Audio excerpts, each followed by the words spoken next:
Chères auditrices, chers auditeurs, je suis Florian et je vous souhaite la bienvenue dans ce nouvel épisode du Conte des familles consacré en ce mois de décembre aux gènes. Depuis des siècles voire des millénaires, les hommes ont bien compris la notion d'hérédité. Chez les hommes comme chez les animaux d'ailleurs. Cette notion était intimement liée à l'idée de génération se basant sur la reproduction des individus et se caractérisant dans une grande majorité des cas par des similitudes physiques entre parents et enfants. Mais ce qui concerne les hommes et les animaux concerne également les plantes, et c'est d'ailleurs à travers des découvertes botaniques que naîtra la génétique. Mais ça, nous en parlerons très bientôt dans cet épisode. Alors, qu'en est-il de l'origine du mot génétique ? Le mot gène prend sa racine dans le grec ancien, où génos désigne la race, qui vient lui-même du mot gignomai qui signifie engendrer, devenir. Aujourd'hui, la génétique désigne l'étude de la transmission des caractères héréditaires et de la fonction des gènes. Mais comme nous allons le voir dans ce propos, et comme ce fut par exemple le cas pour le stress, la création du terme génétique sera postérieure au début des travaux qui lui seront consacrés. En effet, William Bateson, un biologiste britannique, propose en 1906 que la chaire créée pour lui à l'université de Cambridge soit nommée génétique pour désigner la science de l'hérédité et de la variation. La chaire fut finalement nommée chaire de biologie, mais l'idée était bel et bien établie. L'année suivante, Bateson parviendra à rendre son idée réelle en faisant renommer la 3e conférence internationale sur l'hybridation des plantes en 3e conférence internationale sur la génétique. Une petite victoire pour lui, certes, mais c'est une petite victoire qui marque surtout les débuts de la génétique comme terminologie officielle. Il est possible de commencer l'histoire de la génétique avec René-Antoine de Réaumur, physicien et naturaliste français de la première moitié du XVIIIe siècle. Réaumur va étudier une famille dont l'un des enfants a 6 doigts. Il remarque alors que cette particularité a été héritée par certains descendants de la famille. Quelques années plus tard, en 1745, Pierre-Louis de Maupertuis émettra l'hypothèse que la mère et le père ont une influence égale sur l'hérédité. Dans son traité « Variété dans l'espèce humaine », Maupertuis établit notamment le constat suivant, et je le cite. « Les enfants d'ordinaire ressemblent à leurs parents. Et les variétés mêmes avec lesquelles ils naissent sont souvent des effets de cette ressemblance. Ces variétés, si on pouvait les suivre, auraient peut-être leur origine dans quelque ancêtre inconnu. Elles se perpétuent par des générations répétées d'individus qui les ont, et s'effacent par des générations d'individus qui ne les ont pas. Mais ce qui est peut-être encore plus étonnant, c'est, après une interruption de ces variétés, de les voir reparaître, de voir l'enfant qui ne ressemble ni à son père ni à sa mère, naître avec les traits de son aïeul. » La notion d'hérédité faisait donc l'objet d'hypothèses et de témoignages assez précis dès le XVIIIe siècle, mais il faudra cependant attendre 1866 pour assister à de nouvelles avancées dans le domaine de ce qui sera appelé plus tard la génétique. En effet, cette année-là, Gregor Mendel, un moine catholique originaire de l'ancien empire d'Autriche-Hongrie dans l'actuelle République tchèque, va publier un mémoire très détaillé, intitulé « Recherche sur des hybrides végétaux ». Dans ce mémoire, Mendel va en effet divulguer les conclusions de ses 9 années d'expérimentation, qui sont aujourd'hui connues sous le terme de loi de Mendel. Ce document est considéré comme l'acte fondateur de la génétique classique. Pendant ces 9 années, Mendel avait en effet étudié les pois cultivés dans son monastère augustin. En effectuant des croisements, il comprend qu'un caractère héréditaire peut exister sous différentes versions, dominantes ou récessives. Mendel établit donc les lois de la transmission de certains traits héréditaires. Mais ce qui est étonnant, c'est qu'il ne cherchait d'abord pas du tout à travailler sur l'hérédité. Mendel cherchait en effet une loi sur laquelle baser les phénomènes d'hybridation. Sa loi de développement des hybrides, selon lui, ne reflétait que certains phénomènes d'hybridation. Mais de manière étonnante, le mémoire de Mendel n'éveillera pas la curiosité des scientifiques de son époque et il faudra attendre près de 35 ans pour assister à un regain d'intérêt et à une réhabilitation de ses découvertes. En 1900, 3 botanistes vont en effet, entre guillemets, redécouvrir les lois de Mendel. Il s'agit du néerlandais Hugo de Vries et des allemands Karl Correns et Erik von Tschermak. Ces 3 scientifiques vont en fait, à travers leurs expérimentations, faire plus ou moins les mêmes conclusions que Mendel, même s'il est possible de penser qu'ils s'étaient eux-mêmes basés sur les travaux du moine Augustin. Mais durant ce laps de 35 ans, une autre découverte est également à souligner et elle est le fait de Friedrich Miescher, un biologiste suisse de la deuxième moitié du XIXe siècle. En 1871, il publie un article faisant état de sa découverte de la nucléine, une substance riche en phosphate qu'il découvre dans le noyau des cellules et que l'on appelle aujourd'hui plus communément acide désoxyribonucléique ou plus simplement ADN. Micher travaillait à l'époque dans le laboratoire de Hopseller en Allemagne où l'étude des cellules était la priorité. Sa tâche était de définir la composition des cellules lymphoïdes et c'est en travaillant sur ce sujet qu'il parvint à isoler cette nouvelle molécule. Sa première idée fut que les nucléines étaient les molécules de l'hérédité. D'ailleurs, Oscar Hertwig et Edward Strasburger, respectivement embryologistes et botanistes, après des analyses minutieuses faites au microscope et des raisonnements théoriques, déduiront dans les années 1880 que le noyau des cellules est bel et bien le siège de l'hérédité. À peu près au même moment, l'américain Walter Sutton et l'allemand Theodor Boveri développent la théorie chromosomique de l'hérédité. Ici, ce qu'il est intéressant de noter, c'est que ces deux scientifiques travaillèrent chacun de leur côté. Boveri étudiait les oursins et découvrit que tous les chromosomes devaient être présents pour que le développement embryonnaire se déroule correctement. Sutton, lui, travailla sur les sauterelles, et ses travaux montrèrent que les chromosomes d'un individu se composent à partir de paires de chromosomes maternels et paternels qui se séparent au cours de la formation des gamètes, qui sont des ovocytes ou des spermatozoïdes, et peuvent constituer la base physique de la loi mendélienne de l'hérédité.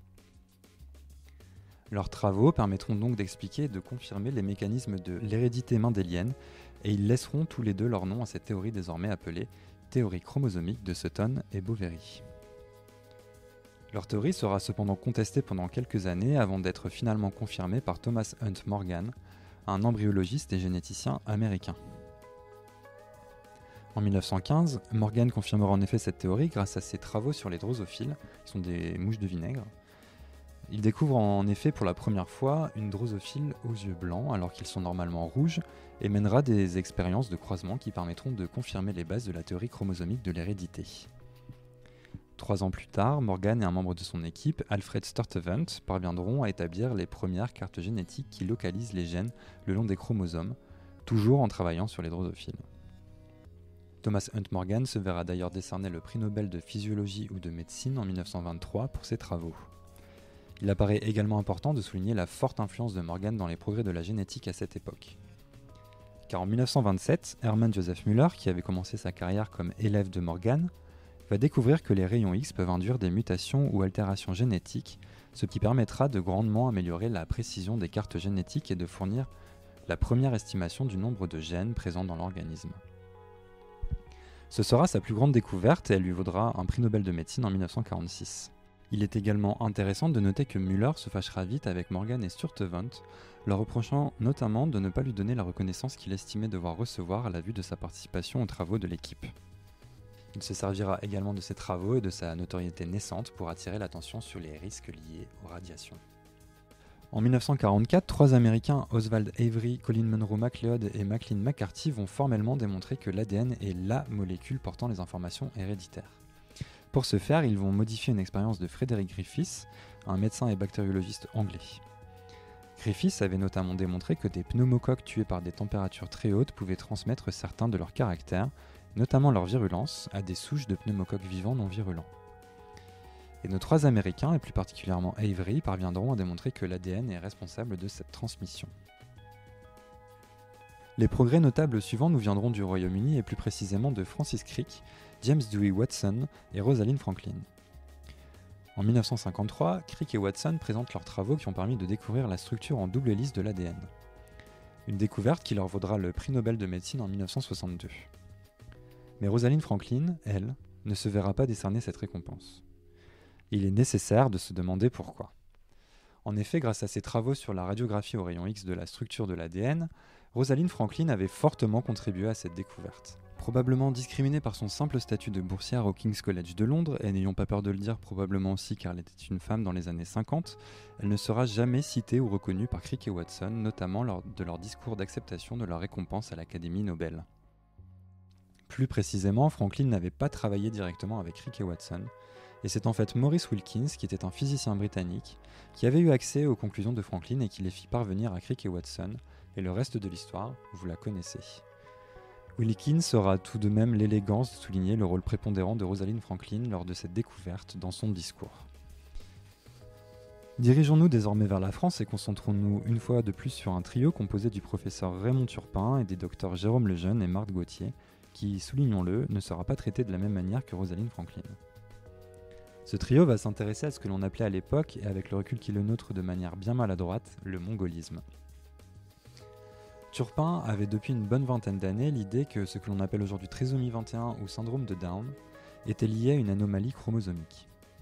Marthe Gauthier, qui avait rejoint le service du professeur Turpin comme chef de clinique en 1956, va établir et transmettre les microphotographies des chromosomes de personnes atteintes de trisomie 21 à Jérôme Lejeune, qui de son côté étudiera minutieusement ces photographies au microscope.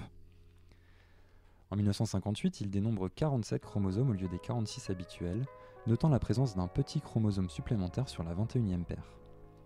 Pour la première fois dans l'histoire de la génétique, un lien est donc établi entre un handicap et une anomalie chromosomique. Quelques années plus tard, toujours en France, un autre trio va cette fois-ci apporter l'une des plus grandes contributions à la biologie moléculaire. André Louoff, Jacques Monod et François Jacob, tous les trois chercheurs à l'Institut Pasteur, vont effectuer plusieurs découvertes concernant le contrôle génétique de la synthèse des enzymes et des virus. Des découvertes qui leur permettront de recevoir le prix Nobel de médecine en 1965. Je cite le site web de l'Institut Pasteur qui, à l'occasion des 50 ans de l'obtention de cette récompense par le trio, fit un focus sur cette découverte en 2015. Ils ont ainsi découvert que nos gènes ne sont pas exprimés de manière constante au fil du temps, mais qu'ils sont régulés, c'est-à-dire activés ou réprimés, très finement pour répondre aux besoins de notre organisme. Pourquoi les enzymes de la digestion ne sont pas produits constamment, mais seulement après un repas ? Pourquoi notre système immunitaire, dans des conditions normales, ne se met en marche qu'en cas de menace de l'organisme par des agents pathogènes ? À ces questions, leur découverte apportait enfin une réponse. Vous l'avez compris, d'année en année, de décennie en décennie, les progrès de la génétique se font de plus en plus rapidement. En 1967, la première synthèse de l'ADN d'un virus est effectuée par le trio américain Arthur Kornberg, Mehran Goulian et Robert Sinsheimer. 5 ans plus tard, la première expérience de transfert de gènes et de clonage chez la bactérie Escherichia coli est effectuée par Paul Berg, une bactérie qui représente 80% des cellules présentes dans notre tube digestif et qui est inoffensive dans la grande majorité des cas. L'ère du génie génétique vient de démarrer et en 1978, Werner Haber, Daniel Naessens et Hamilton O. Smith découvrent les enzymes de restriction capables de couper les molécules de l'ADN à des endroits précis. Leur découverte leur vaudra un prix Nobel de médecine, et Haber sera celui qui découvrira ces enzymes dans les années 60 et qui montrera que le phénomène appelé modification contrôlée de l'hôte était dû à une modification de l'ADN et qu'il servait à protéger l'hôte des gènes étrangers. Hamilton Smith se chargera de confirmer l'hypothèse d'Haber tout en déterminant la structure chimique des régions de l'ADN coupées par l'enzyme. Dan Naessens, lui, construira la première carte génétique à l'aide d'enzymes de restriction en coupant l'ADN du virus d'un singe.